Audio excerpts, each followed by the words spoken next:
భారత రైల్వే వ్యవస్థ అనేక సౌకర్యాలను అందిస్తూ ప్రయాణికులను ఆకట్టుకుంది. అలానే స్వదేశీయ పరిజ్ఞానంతో వివిధ రకాల రైళ్లను తయారు చేస్తుంది. అలాంటి వాటిల్లో ఒకటే వందే భారత్ రైలు. ఇప్పటికే దేశవ్యాప్తంగా చాలా ప్రాంతాల్లో ఈ రైలు పరుగులు తీస్తోంది.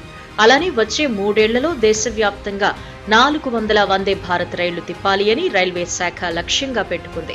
ఆ మేరకు ఆ రైళ్ల ఉత్పత్తి సామర్థ్యాన్ని పెంచుతోంది.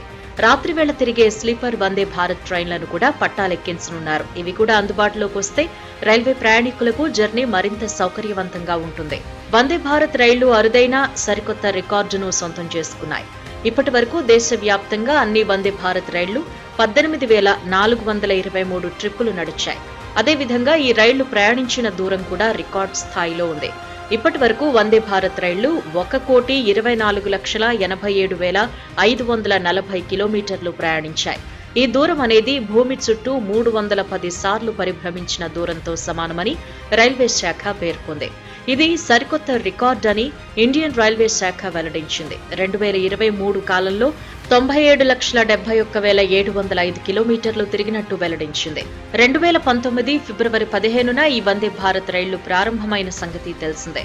ప్రస్తుతం దేశవ్యాప్తంగా 105.57% ఆక్యుపెన్సీ రేషియోతో తిరుగుతున్నాయి. వీటిలో కేరళలో తిరుగుతున్న వందే భారత్ రైళ్లకు అత్యంత డిమాండ్ ఉంది. ఇక తెలుగు రాష్ట్రాల విషయానికి వస్తే ప్రస్తుతం మొత్తం 4 వందే భారత్ రైళ్లు తిరుగుతున్నాయి. గతేడాది సంక్రాంతికి 16 బోగీలతో సికింద్రాబాద్, విశాఖపట్నం మధ్య వందే భారత్ రైలు ప్రారంభమైంది.